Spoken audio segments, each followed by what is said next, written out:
unidad número 8, que es la de patología respiratoria, ¿sí? No vamos a ver mucho hoy porque es una unidad que muy rápidamente se vuelve compleja y quiero que podamos, como tenemos mayo y todo junio, vamos a llegar cómodos con el programa, ¿sí?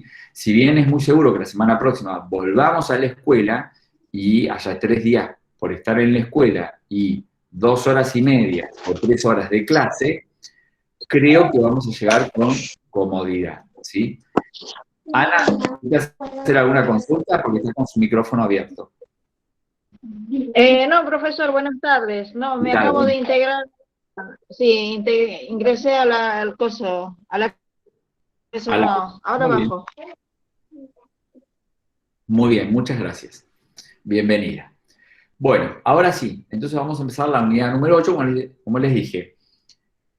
Es una unidad que va a ganar complejidad rápido y necesitamos de saberes previos para poder abordarla con cierta comodidad.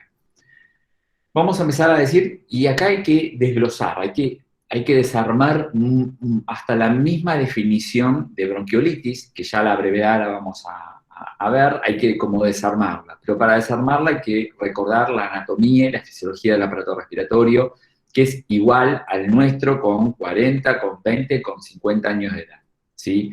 No hay diferencias. Entonces, nadie se puede escudar en yo nunca hice pediatría.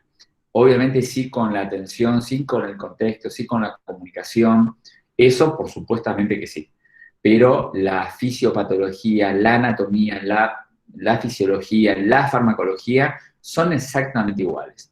Tenemos algunos recaudos en especial, pero detalles que lo vamos a ver, pero nadie puede escudarse en yo no entiendo la anatomía del niño de 5 años porque nunca hice pediatría, ¿no? Eso no puede ocurrir, ni se les ocurra decirlo, porque no se lo van a creer.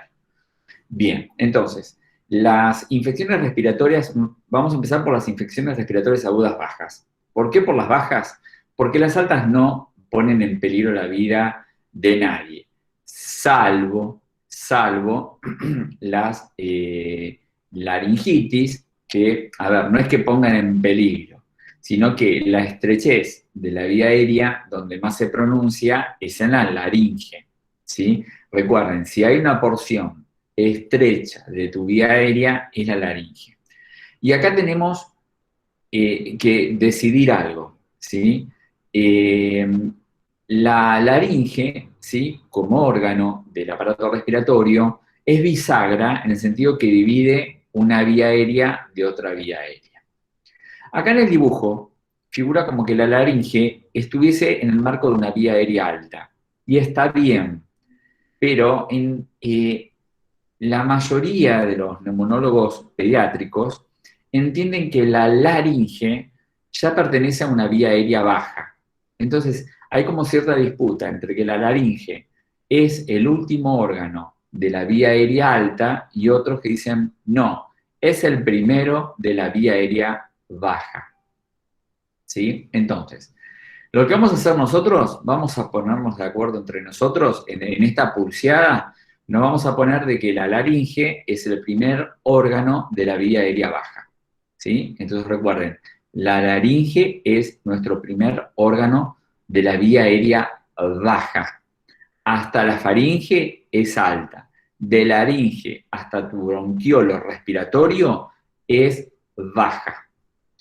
Entonces, a partir de la división, yo puedo decir que tengo un compromiso de la vía aérea alta o un compromiso de la vía aérea baja.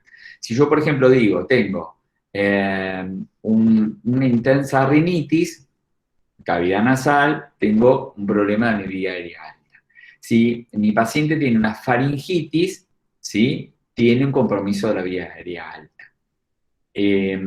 Por ejemplo, yo sufro de una laringitis crónica, ¿sí? Por forzar la voz, por respirar inadecuadamente cuando hablo, ¿sí? Entonces tengo un problema en mi vía aérea baja, ¿sí?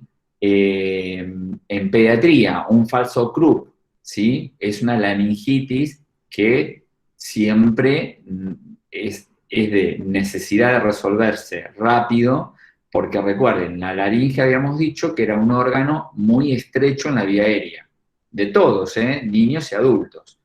Entonces, y colapsa rápidamente, le gusta hacer colapso rápidamente. Entonces, el colapso abrupto de la laringe, ¿sí? Por Krupp, le decimos en pediatría, hay uno que se llama falso Krupp, que ese, bueno, es eso mismo, es parecido, pero no es lo mismo, genera siempre cierta urgencia en su resolución. Por ejemplo, el espasmo laringio, ¿sí? Puede suscitar un fenómeno de cuasi ahogamiento en adultos y en niños, y el estridor laringio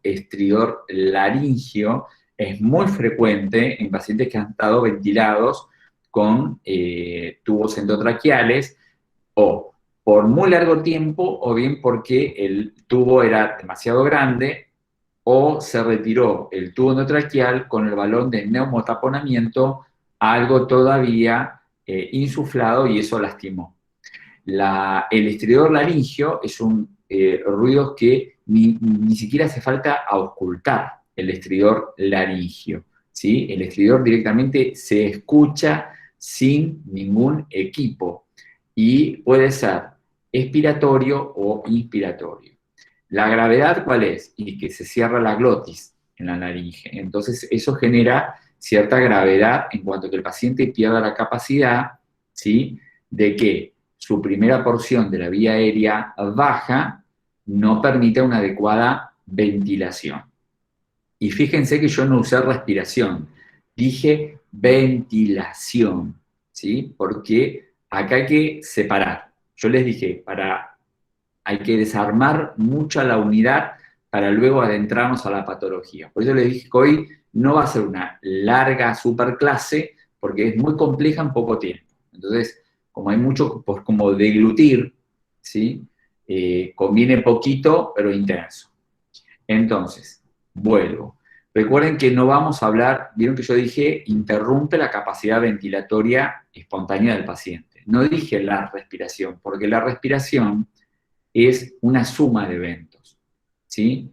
La respiración es una suma de eventos donde hay ventilación, difusión y perfusiones gaseosas, ¿sí? Cuando yo digo respirar, digo todo eso, ¿sí? Pero yo acá no digo que haya problema en todo, digo que el problema está en la capacidad ventilatoria del paciente. Es decir, si yo sé definir ventilación y les pregunto a ustedes, que muchos me tuvieron en primera, ¿qué es ventilación? Eso lo vimos en signos vitales. Si yo digo, ¿qué es ventilar?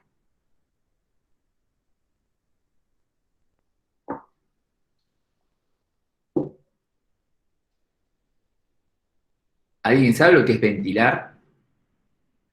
Ahora que está tan de moda que uno dice, tengo a mi paciente en asistencia ventilatoria mecánica, ya no se dice más asistencia respiratoria, porque ese equipo solamente ventila, no respira al paciente, lo ventila.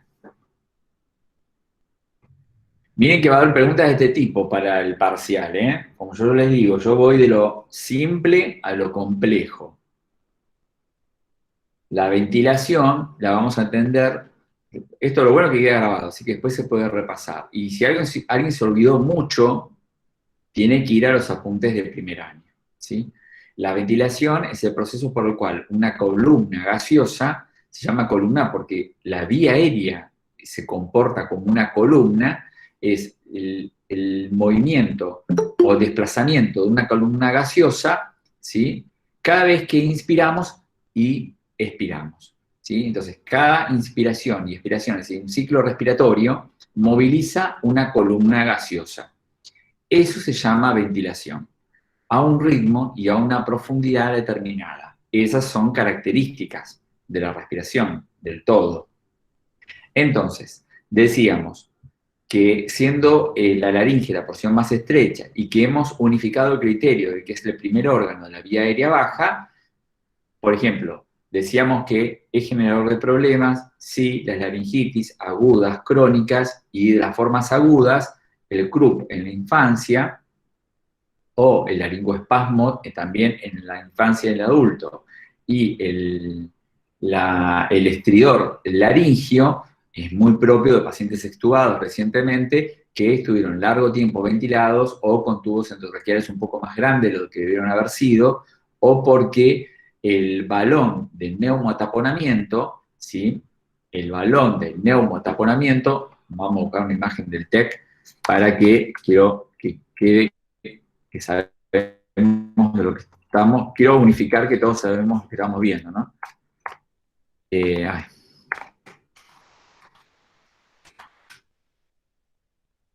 Y recuerden que tenemos acá, muy bien, ¿ven esta imagen? Sí, profe, la vemos. ¿La ven? Muy bien. Esto es el balón que se llama balón de neumotaponamiento. Balón de neumotaponamiento. ¿Sí? Si alguien les pregunta a ustedes, ¿para qué sirve el balón de neumotaponamiento? A ver, los enfermeros que están trabajando en terapia intensiva.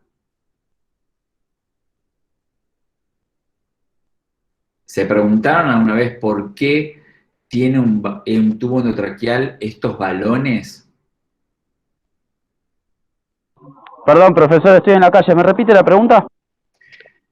No, quédate tranquilo, porque vas a estar por la calle a ver si te roban el celular. No. Vos tranquilo. Yo no quiero que en la calle nadie esté hablando, porque si uno se distrae y se hace víctima de un asalto. Estamos preguntando, a ver los demás. Dejemos creo que es Nahuel el que habló. Dejemos a Nahuel tranquilo hoy. ¿Para qué sirve el Para balón? impedir la salida, para impedir la salida de aire, para que no pierda la presión. Muy bien. Vamos a usar lo que está... del aire ventilatorio. ¿Es el que sirve para fijarse también, profe? A ver, vamos... No, para fijar no. Para fijar no, muy bien como dice Elías. Porque si vos decís que es para fijar, ¿sí? Es como que lo estás usando como un ancla al balón. Y para que eso, si eso fuera así, la insuflación del balón tendría que ser muy importante. Y recuerden que el exceso de presión en ese balón, ¿sí? Que inclusive hay que medirlo, puede provocar una traqueitis, es decir, una injuria isquémica en la tráquea, y eso no se resuelve. Terminás con una traqueostomía de por vida. Por eso hay que ser muy cauteloso con el insuflado del balón. Hay que incluso medir en milímetros de mercurio cuánto está insuflado. Siempre se sugiere nunca más de 15 milímetros de mercurio. Hay que ser muy cauteloso con los balones. Es más, fíjense que lo medimos en milímetros de mercurio porque es más universal que los mililitros de aire que yo puedo insuflar, porque cada balón tiene una capacidad determinada por ser insuflado. Entonces, despejemos la información de eso. No es para enclavar, no es para fijar. Sí es, y como decía Elías, hay que agregarle una palabra que es minimizar, no evitar, porque si yo digo evitar, y es como que lo hiperinsuflé al balón. Entonces, y no es la idea, porque si está hiperinsuflado, caigo en el riesgo de la isquemia. Entonces, se dice que el balón de neumotaponamiento sirve para minimizar, ¿sí?, la fuga de presión y volumen ventilados, ¿sí? Usen esa expresión porque es como que vos estás diciendo que no hay y que hiperinsuflar el balón. Hay que insuflarlo lo necesario para minimizar, no para evitar. Evitar es todo, sino bajar un poco, minimizar la fuga de presión y volumen que puede haber durante la ventilación asistida, ¿sí? Muy bien. Entonces, ese es el balón de neumotaponamiento, que decíamos que a veces, ¿sí?, cuando no se termina de vaciar y se saca durante la extubación, este balón lastima y mucho la laringe, y eso promueve el laringoespasmo, que el laringoespasmo es la única oportunidad donde vos vas a ver que al paciente lo nebulizan con qué. Que te van a decir, prepárame rápido una nebulización de qué, para lidiar con el laringoespasmo.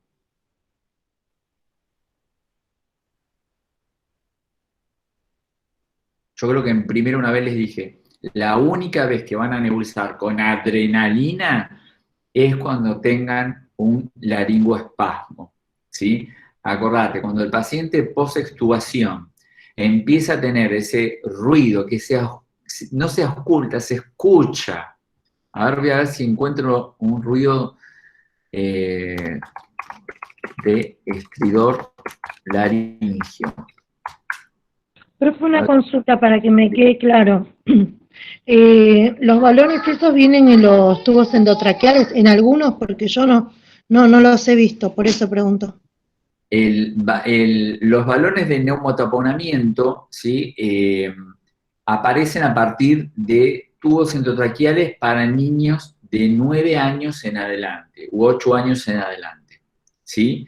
Porque hasta los 8 años de edad, la laringe siempre es el órgano más estrecho de tu vía aérea. Entonces, es como que termina siendo un balón fisiológico, se dice. La laringe en los niños hasta 8 años cumplidos, Miguel, de sangre, solo 1 centímetro de sangre, ¿no? ¿eh? La mezcla. Elías, me parece que si estás hablando con otra persona, el micrófono, acordate. Les decía que la laringe es la porción más estrecha de la vía aérea en cualquiera de nosotros, pero en la infancia es mucho más pronunciada, hasta los 8 años. Por eso los tubos endotraqueales en neonatología no lo van a ver con balones ni balones de neumotaponamiento, y en la primera infancia tampoco, y en la segunda casi tampoco.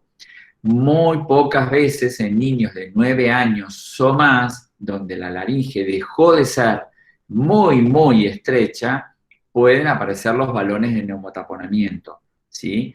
Sí es un clásico en los adultos o en los adolescentes, pero recuerden, en la vía aérea infantil, en la primera infancia, de 0 día de vida, un tubo endotraqueal 2,5, a tubos endotraqueales de hasta 8 años de edad, que pueden usar, que van a usarse, no necesitan balones de neumotaponamiento, porque la laringe es tan estrecha que actúa fisiológicamente imitando un balón. Y aún así, en niños mayores de 8 años, no hay necesidad de balones. Algunos pediatras intensivistas necesitan, o si consideran que puede haber fuga de presión y volumen en pacientes determinados, quizás pidan un tubo endotraqueal con balón, ¿sí? Pero si los hay ya para niños grandes, de 9 años en adelante, ¿sí? Por eso en neo no los nunca vas a ver con balón, y en pediatría casi tampoco. Pero existen, hay y puede haber indicación de necesidad de tenerse o de requerirse. Ya saben, pero el presupuesto, ¿cuál es? La fisiología de la anatomía, mejor dicho, la anatomía de la laringe en la infancia. Profe, y otra preguntita. Usted dijo que se insuflan con 15 milímetros de mercurio. ¿Con qué los insuflamos? ¿Con aire? No. Se insufla con aire, pero se mide en milímetros de mercurio, ¿sí? Miren, primero les voy a mostrar el ruido. Ahora vamos. Yo les dije, hoy es una clase, no es una clase larga, es cortita. A ver, déjenme ver si este ruido sirve.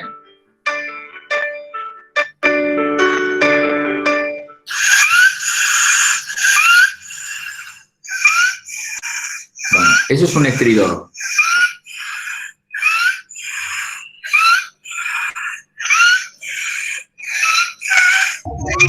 Suena como a sibilancia. Bueno, pero ¿sabes cuál es la diferencia? Que esto no estás auscultando, no necesitas estetoscopio. Y es alto, es un ruido que sale por la boca, ¿sí? La sibilancia, hay un grado de sibilancia en los niños con bronquiolitis que vos auscultás sin estetoscopio directamente.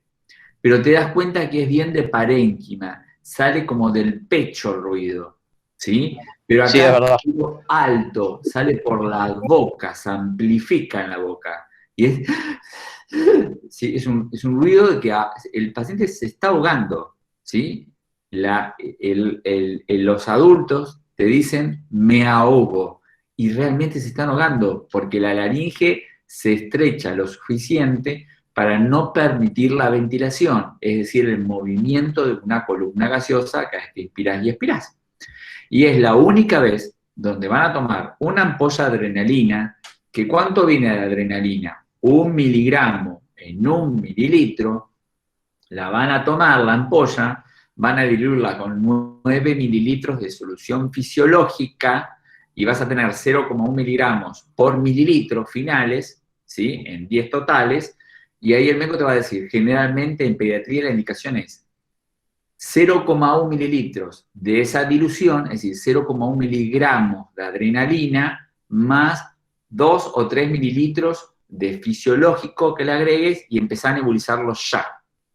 Y vos decís, pero si la adrenalina es un vasoconstrictor, y yo acá tengo un problema de constricción, ¿no sería peor? No, porque lo que va a hacer esa adrenalina es una vasoconstricción altísima en la laringe y reabsorber el edema en segundos, ¿sí? Porque el edema está desencadenado por la circulación, ¿sí? Entonces, cuando vos nebulices con adrenalina, ¿verdad? Que es para la vía aérea alta, no estás pensando en una sibilancia, esto es para el estridor laringio, nada más. Como yo le dije, es el único caso que vas a usar adrenalina. Y en estas diluciones, es para que esa genere una vasoconstricción rápida, reabsorba el edema y libere esa primera porción de tu vía aérea baja. Muy bien. Perfecto. Eso entonces era en relación al estridor laringio. Después alguien me preguntó en relación a del balón, medición del balón de neumotaponamiento. Okay, a ver, que hay varias, debe haber de todo, pero vamos a ver alguno, a ver, cortito. Bien. Medición del balón de neumotaponamiento. A ver, vamos a ver qué dice este.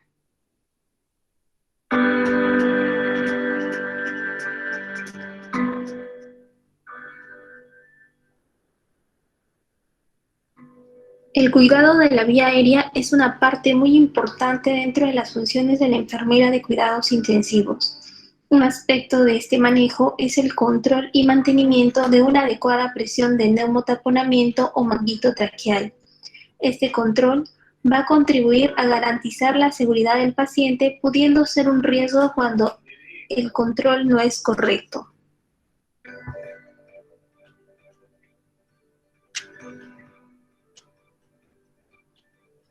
Los valores del balón de neumotaponamiento deben estar entre el rango óptimo de 20 a 30 centímetros de agua o 15 a 22 milímetros de mercurio. Un inadecuado control del manguito tráqueo produce una serie de complicaciones tanto por exceso de presión o por baja presión. Al presentarse presiones inferiores a 20 centímetros de agua o 15 milímetros de mercurio, incrementa el riesgo de broncoaspiración y de neumonías. Presiones superiores a 30 centímetros de agua o 22 milímetros de mercurio producen graves lesiones en la mucosa traqueal, como tos excesiva, necrosis, rotura bronquial, traqueomalacia, estenosis traqueal, fístula traqueoesofágica, entre otros.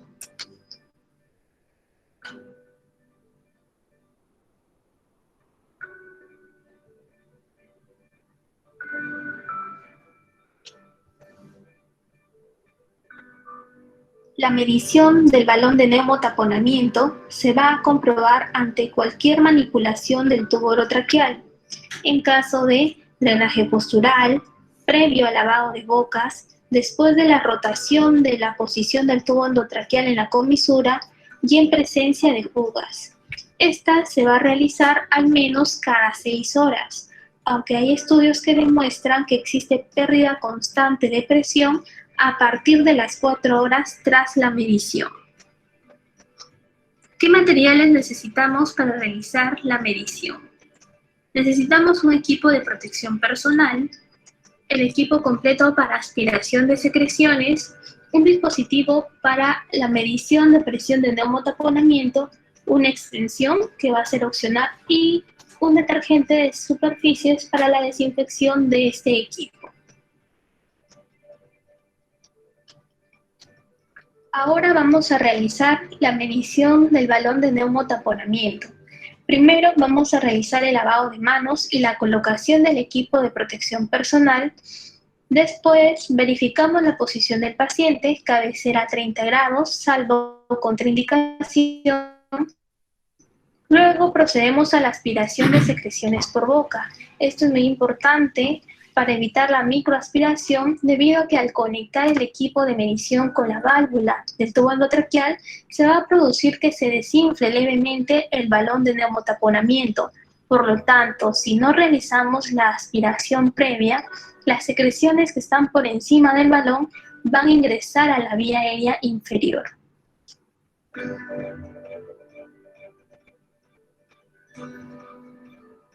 Luego colocamos una extensión en el manómetro.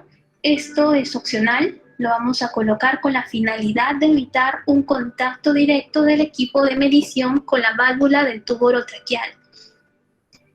Antes de conectarlo al tubo orotraqueal y proceder a la medición, tenemos que asegurarnos que la perilla esté cerrada.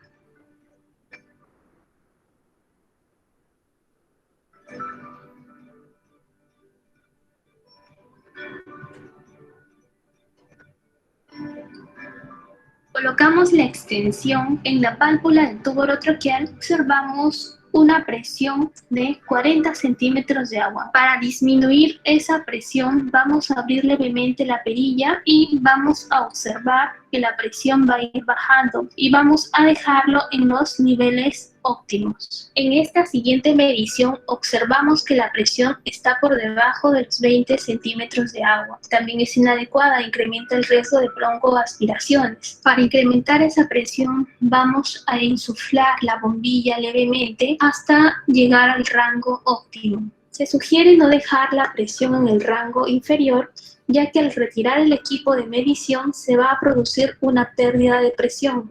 Y en la siguiente medición vamos a encontrar una presión menor a 20 centímetros de agua. Evitemos realizar estas prácticas que son inadecuadas, como no aspirar boca antes de medir el balón de neumotaponamiento o realizar la medición manual, la cual va a producir disminución de la presión del balón e incremente el riesgo de aspiraciones y neumonías.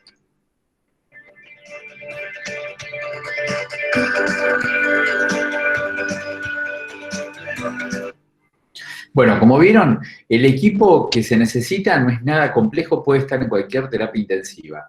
Necesitas un esfigmomagnómetro, como el que tenemos para controlar la tensión arterial, un adaptador de llave 3 vías y un prolongador macho-hembra, donde la porción macho es la que entra en el balón testigo, ¿sí? Porque vos tenés el balón de neumotaponamiento y lo que sale del tubo endotraqueal, ¿sí? Pongo otra vez, bueno, otra imagen acá.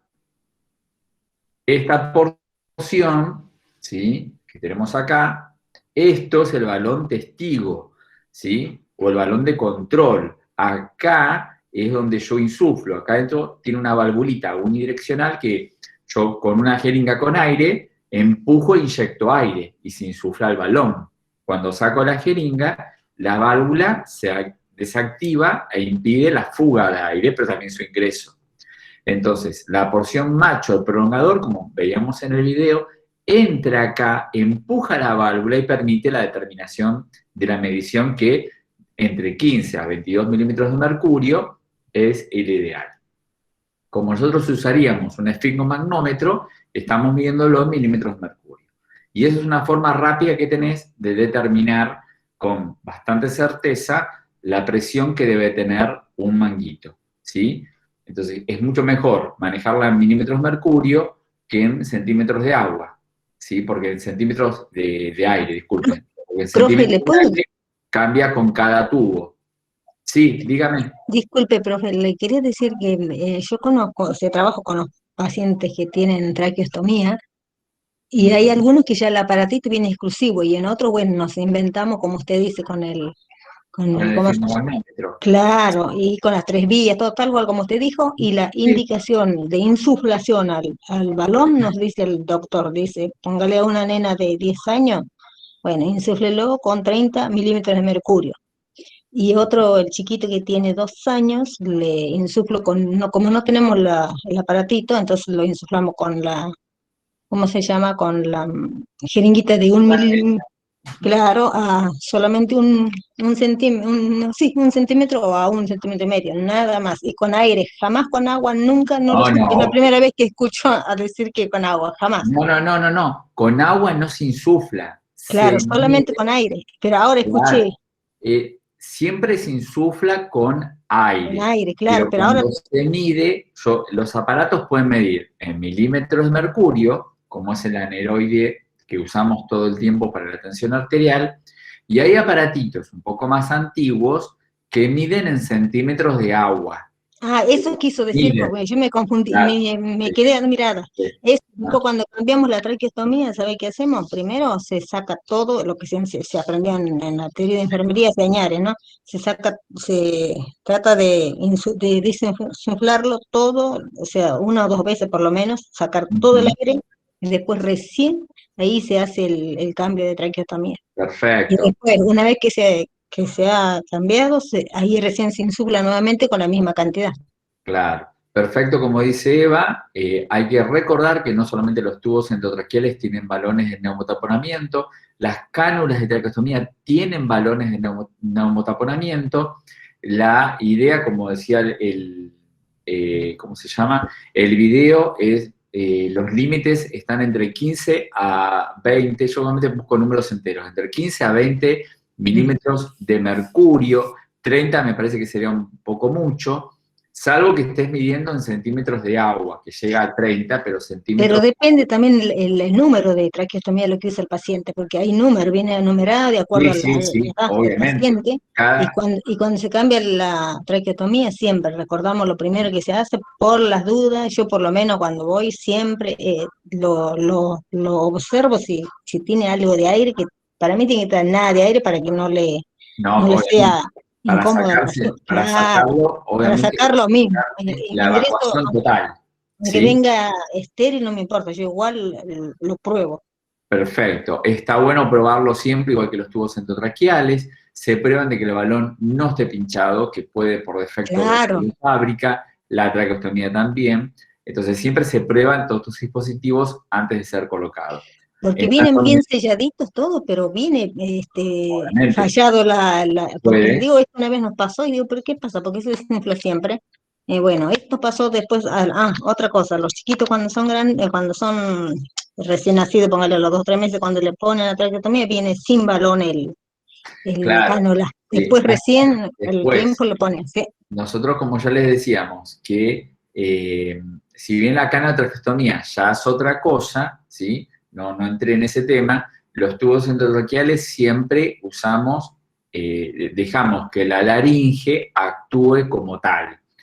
Las cánulas de traqueostomía no tienen esa chance de tener la laringe, porque la traqueostomía es un abocamiento por debajo de la laringe. Entonces, esa estrechez fisiológica que yo uso para el tubo endotraqueal no la tengo para la cánula de traqueostomía. Pero bien, gracias Eva por los aportes para recordar esto de que, recordar esta diferencia, ¿no? Que las cánulas neonatales, obviamente, de traqueostomía no van a usar balones, las de la primera infancia hay con y sin balón, y cuando empieza a verlo, y uno dice, pero tiene 5 años y tiene una cánula, tiene una traqueostomía con balón de neumotaponamiento. Sí, porque recordá que está debajo de la laringe, así que esa fisiología que habías aprendido, o esa anatomía que habías aprendido para el tubo endotraqueal, ahora acá no sirve, porque la cánula está de traqueostomía, es un abocamiento por debajo de la laringe. Y vamos a acordar entonces que los límites en mercurio es entre 15 a 20 milímetros de mercurio de presión. Que los excesos, como los déficits, son un problema, pero mucho más los excesos. ¿sí? Porque injurian rápidamente la vía aérea. Sigamos. Ya vimos entonces qué pasa cuando tiene un laringoespasmo, cuando aparece el estridor laringio, la nebulización con adrenalina, cómo y cuánto y por qué. Volviendo a nuestra imagen, que habíamos dicho que la laringe la pasábamos como el primer órgano de la vía aérea baja, vamos a dividir entonces las afecciones en vía aérea alta y baja. Si yo tengo una laringitis, tengo una afección de área baja. Tengo una bronquitis, como puede tener un adulto, vía aérea baja, ¿sí? Tengo una neumonía, ya no es vía aérea. La neumonía no afecta a la vía aérea, sino que después colateralmente la afecta, ¿sí? El EPOC, en cambio, sí es una enfermedad crónica de la vía aérea, porque es una enfermedad obstructiva de la capacidad ventilatoria del paciente. El parénquima sufre las consecuencias de la obstrucción de la vía aérea, al revés de la neumonía, donde el problema es parénquima que termina afectando la capacidad ventilatoria. Si tengo una faringitis, decíamos que el compromiso es una vía aérea alta. Un cuerpo extraño, que los chicos a veces se meten bolitas en la nariz y queda atrapada en la cavidad nasal, tengo un compromiso de mi vía aérea alta. También la tráquea, así como lo hizo la laringe, como bisagra entre una vía aérea alta y una baja, siendo ella baja, la tráquea divide en la vía aérea extratorácica e intratorácica, ¿sí? Porque mucho de la porción de la tráquea, casi en su totalidad, está fuera del tórax, ¿sí? Y otra porción está dentro del tórax, ¿sí? Todo lo que es cuello, ¿sí? Tengo después de la laringe es un órgano muy pequeñito, y luego tengo tráquea, ¿sí? Antes de la bifurcación de la tráquea, tengo una porción de tráquea intratorácica. Y eso ya se considera una vía aérea intratorácica y todo esto vía extratorácica. De la bifurcación traqueal es importante recordar que donde bifurca, ¿sí? Acá tenemos la imagen de la bifurcación, aparecen dos bronquiofuentes. El fuente como tal se llama el derecho, que por como está configurado, se le dice fuente primero porque es el de mayor envergadura, y además es bastante rectilíneo a la tráquea.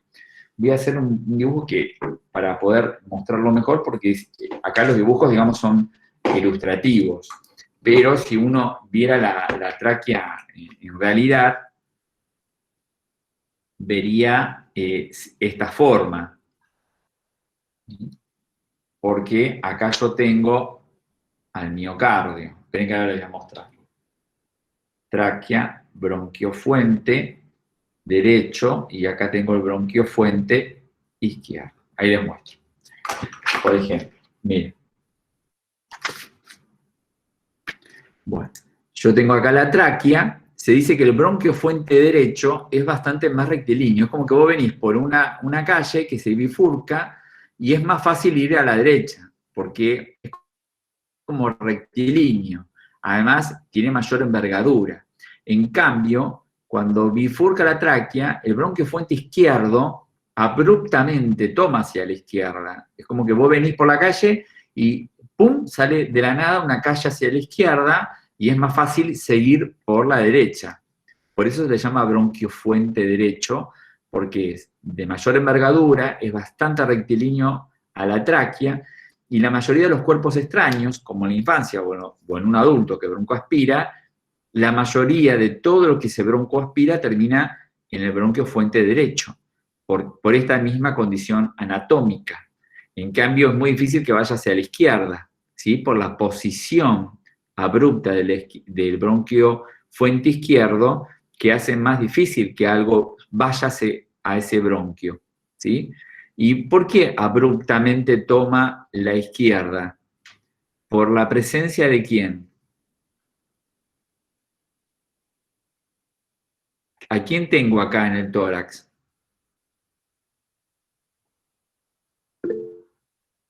El miocardio, perfecto. Ahí me dicen por chat, Aruquipa. El corazón, el miocardio, decimos nosotros. Por esa situación es que los cuerpos extraños avanzan rápidamente a la vía aérea, al bronquio fuente derecho y asfixian rápidamente, ¿sí? Y además recuerden que, vamos a seguir usando nuestra pizarra poco digital, después de la bifurcación, ¿sí? Entramos ¿a dónde? Al parénquima pulmonar, ¿sí? Al parénquima pulmonar. Y el pulmón, ¿sí? La apertura fisiológica que tiene, el agujero, vamos a decir entre paréntesis, se llaman ilios. Ilios, muy bien, ilio, como dice Aruquipa. Ilio derecho, ilio izquierdo. Ilio es un abocamiento fisiológico, ¿sí? Como hay ilio renal, ilio hepático, es el orificio que naturalmente tienen los tejidos, los órganos, en este caso, para que ingresen vasos, paquetes nerviosos o conductos, ¿sí? Hepático, renal y en este caso respiratorio.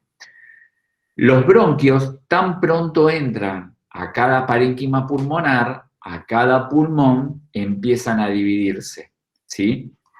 Entonces, la división, yo voy a hacer acá, un dibujo, bronquio fuente.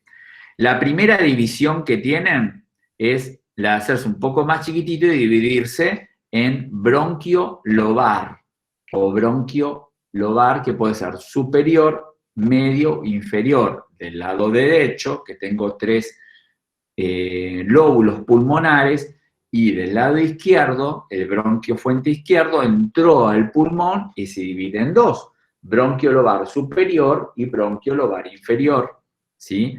Puede ser superior, medio, inferior. Yo ahora les voy a mostrar, ¿sí? Yo me fui al pulmón derecho, bronquio fuente. Se divide cuando entro al parénquima pulmonar, ¿sí? Al parénquima pulmonar, ¿sí? Entonces tengo bronquio fuente derecho, cuando atraviesa el ilio del parénquima pulmonar, aparece el bronquio lobar. Y el bronquio lobar se divide, bronquio lobar, con un apellido superior, medio, inferior. ¿Sí? Es la primera división que sufre el bronquio fuente una vez ingresado al pulmón. Bronquio fuente derecho, bronquio lobar. Si este fuera el lado izquierdo, decís bronquio fuente izquierdo, bronquio lobar superior e inferior, porque no hay 3 lóbulos. El pulmón izquierdo tiene 2 lóbulos nada más, superior e inferior. Y el derecho tiene 3, superior, medio e inferior. Luego de los bronquios lobares aparecen los bronquios segmentarios. Bronquios segmentarios. Y de cada bronquio segmentario, ¿sí? Van apareciendo los, si no me recuerdo, ya me mareé, bronquiolos terminales, me falta uno, no sé por qué, bronquiolos segmentarios, lobales, segmentarios, terminales y respiratorios. Y estos son bronquiolos. Ahí están, disculpen. Me daba como que estaba faltando uno. Si me falta uno, me lo dicen. Entonces, bronquiolobares, y de cada bronquiolobar aparecen los segmentarios, bronquios segmentarios. Por ejemplo, los segmentarios ya pierden mucho cartílago, ¿sí? No son tan cartilaginosos como los lobares, y son los que más susceptibles son de promover broncoespasmo, digamos, son los que siempre hacen broncoespasmo, porque tienen cierta resistencia, pero no demasiada, y rápidamente se colapsan. Entonces, cuando yo digo que un paciente tiene sibilancias, tiene broncoespasmo, y seguramente es el bronquio segmentario, ¿sí? El que se está sufriendo el embate de la infección o del proceso inflamatorio que promueve la ocultación de la sibilancia o del broncoespasmo, ¿sí? Porque es muy poco cartilaginoso. Entonces es de fácil colapso, se colapsa rápido. Y luego aparecen los bronquiolos, ¿sí? Que como más chiquititos, que pueden ser los terminales y los respiratorios. Y el respiratorio es importante Porque entra ¿a dónde? El respiratorio. ¿A dónde entró directamente ya ese bronquiolo? Al saco alveolar, ¿sí? Los bronquiolos respiratorios, se llaman respiratorios, porque entraron al saco alveolar, donde están todos los alveolos. Muy bien. ¿Ok? Entonces, hicimos cómo se va bifurcando tu vía aérea inferior, que es la que más nos va a preocupar en este programa de estudios. ¿Sí? Entonces, recordad que el segmentario, al ser muy poco cartilaginoso, sufre los embates de los broncoespasmos, la ocultación de la sibilancia es por ese bronquio segmentario, y es también, por ejemplo, los bronquios segmentarios los que más se dejan acumular la impactación de secreciones, es decir, que el paciente haga ¿qué? Atelectasias, ¿sí? Es un término que van a escuchar mucho en neumonías, en pacientes con neumonías, donde la neumonía es una enfermedad muy secretora, ¿sí? Y las secreciones tienden a impactarse en la vía aérea, se pegan en la vía aérea. Y donde más se pegan y cuesta que migren para uno pueda expectorarlas, son los bronquiolos segmentarios, ¿sí? Ahí vamos a ver que hay maniobras kinesiológicas que pueden ayudarnos a desimpactar, como es, por ejemplo, la percusión. Eso lo vamos a ver un poquito más adelante en esta unidad. Continuando con acá, vamos a, para terminar la cuestión fina de la fisiología, de alguna manera, recuerden que ya en el saco alveolar están los alvéolos, y los alvéolos son la unidad funcional del pulmón.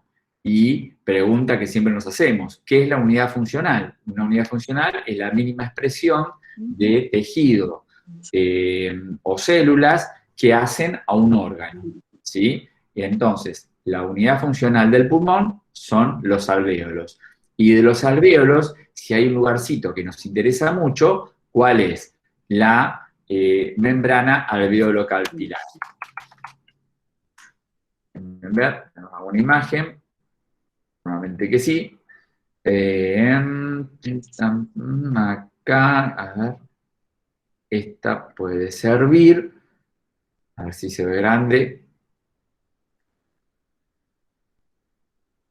Acá. Muy bien.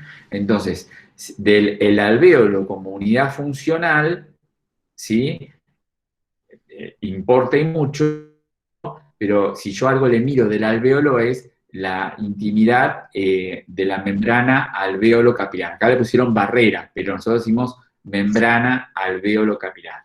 ¿Por qué? Bueno, recuerden que primero el alvéolo es un reservorio gaseoso por excelencia, ¿sí? No puede haber más que oxígeno y dióxido de carbono. En cambio, en sus paredes, al estar envuelto en capilares, ¿sí? Se forma una membrana donde por difusión gaseosa, y ahí tenés el segundo elemento de la respiración, hasta ahora era ventilación, los gases se movían como columna cada vez que respiro, inspiro y expiro. En cambio ahora aparece la difusión gaseosa, que es cuando un gas atraviesa una membrana semipermeable de un lugar de mucha concentración a uno de bajita concentración. Por ejemplo, y ya nos tomamos un primer impasse. Si acá, por ejemplo, yo estoy respirando y viene acá la circulación, esta sería la circulación, un capilar que viene de la arteria pulmonar. Recuerden que ahora hay que remontarse a la circulación menor, a la circulación pulmonar, que es la que empieza ¿dónde? Y ya nos tomamos un recreo. La circulación menor, ¿dónde comienza? En la laringe puede ser, profe. ¿Dónde? No, laringe, no. La arteria pulmonar. Ah, No, tampoco. En el ventrículo derecho. ay, perdón. No pasa nada. La circulación menor o pulmonar empieza en el ventrículo derecho, con la salida de ese ventrículo de la arteria pulmonar. Entonces, la CO2 que viene por esa arteria pulmonar, cuando se transforma en un capilar que llega a los alvéolos, viene con mucho dióxido. Entonces, ¿qué hace el dióxido? Y pasa a un lugar donde hay mucho en la circulación, pasa por la membrana alveolo-capilar, ¿a dónde? Al interior del alvéolo, donde solamente hay gases. Y acá hay poquito dióxido, por eso pasa de donde hay mucho a donde hay poquito. Y el oxígeno, que hay mucho afuera, pasa a donde hay poquito, ¿sí? Es una sangre que viene pobre en oxígeno, entonces el oxígeno que está dentro del alvéolo pasa a la sangre y ahora sí, esta sangre se enriquece, ¿sí? De oxígeno y vuelve al corazón. ¿Y dónde termina la circulación menor o pulmonar? Si empezó en el ventrículo derecho, ¿a dónde termina ahora la circulación? En el izquierdo. En la aurícula izquierda, Izquierdo. ¿sí? No en cualquier lugar izquierdo. En la aurícula izquierda termina, en el retorno venoso pulmonar. Recuerden que tenemos 4 venas pulmonares retornando sangre al corazón izquierdo, en este caso a la aurícula. Muy bien, vamos a tomar un primer impas, vamos a detener acá la grabación y vamos a descansar.